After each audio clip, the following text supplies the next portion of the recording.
My name is Bennett Marks. I'm with the authors of Google program. We have a fascinating panel discussion today concerning global consciousness, which one person has defined as a global social movement of citizen activists who recognize at a fundamental level we are all one. For 3 years, Global MindShift, a foundation based in Palo Alto, California, has been exploring the use of online technologies in the development of this emergent global consciousness. Today we have Kern Beare, the Executive Director of Global MindShift, and Richard Rathbun, a founding board member of Global MindShift and the Chairman and CEO of the Foundation of Global Community.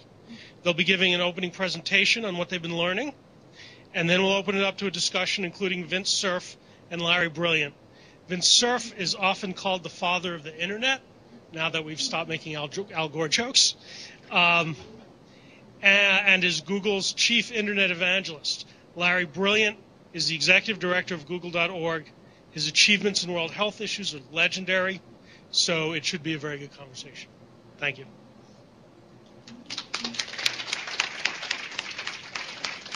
Thank you all for coming. Thank you, Dr. Brilliant and Dr. Cerf, for coming. I don't think there's a more important conversation that we could be having. My name is Richard Rathbun, and I'm the Chairman and CEO of the Foundation for Global Community, an organization that's been around for about 50 years, exploring human consciousness, social action, conflict resolution, in various names and iterations during those 50 years, and I've had the privilege of working there for 30. And I would just say that we've always been very interested in using the tools, the best tools of technology.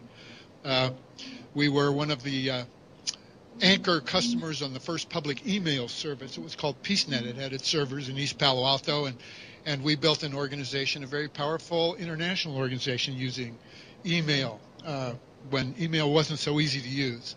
But that organization was called Beyond War. And in 1985, we used technology to create the largest ever, that's ever been done, multi-sourced live television satellite hookup with on 5 continents using with 6 presidents and prime ministers. Hosted, it was an award ceremony that we hosted here in San Francisco. We used 14 satellites, every converter in the world. And it actually worked, and it was a wonderful experience.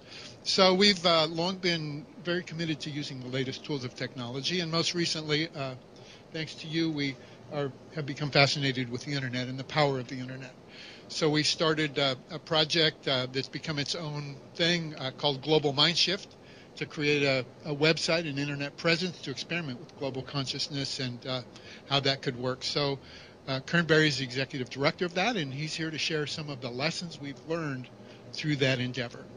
So, Kern. Great. Well, thank you. I'd like to start just a quick introduction, and then want to get to really the heart of this, which is the conversation with our distinguished panel. Let's see, just a little bit about how this talk came about.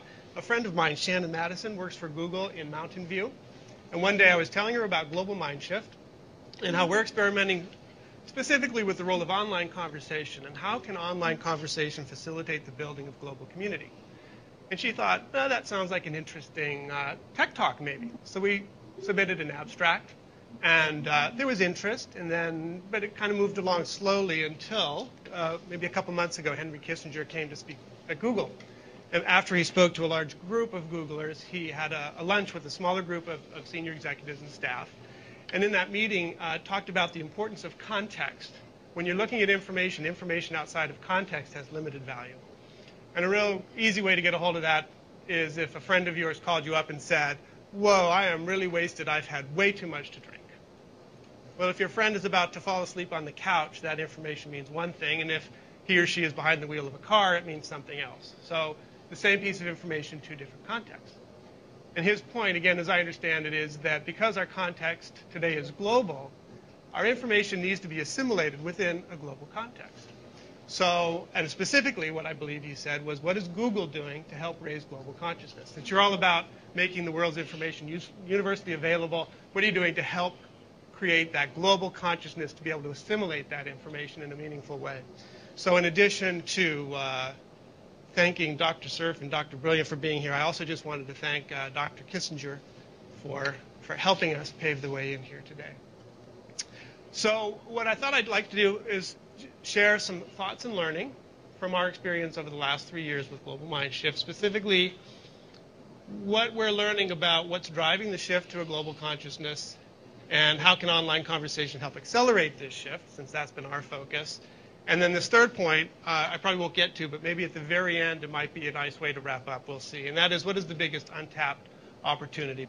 So let's see. Let's start with driving the shift. Well, 3 things leap to mind.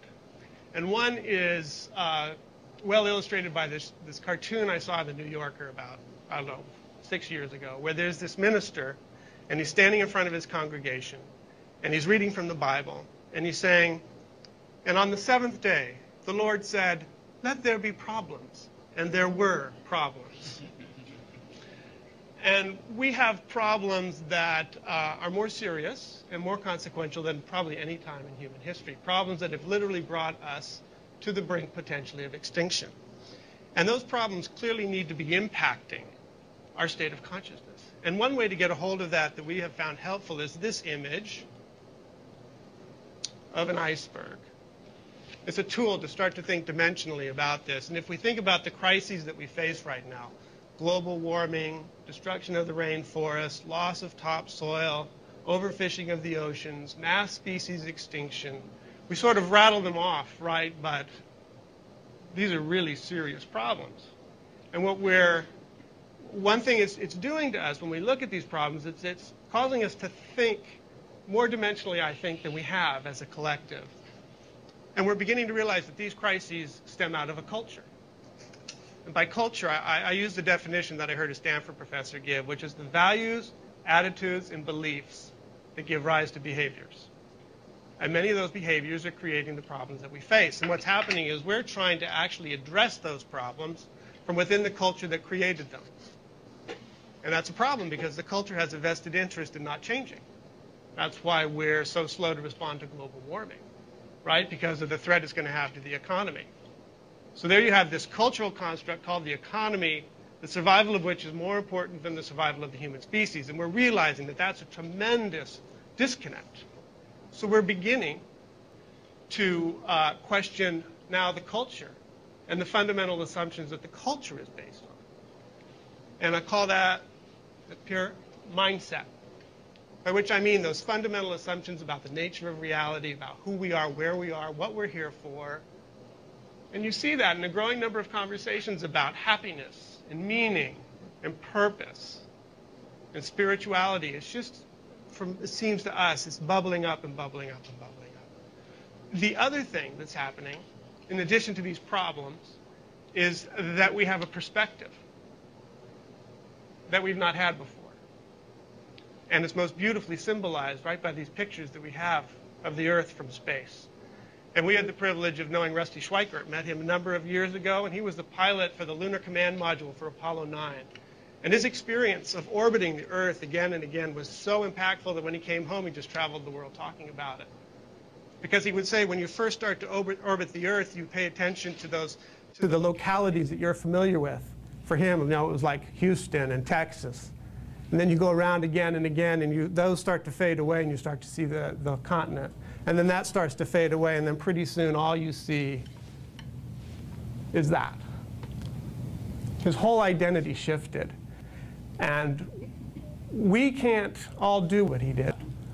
Although I understand your founder and one of your founders in a couple years is going to do what he did. But most of us can't do that. And that brings us to the third thing that's really driving the shift, which is technology. You know, Google Earth, what you guys have created. You can fly around the Earth. And I think this is having a tremendous impact.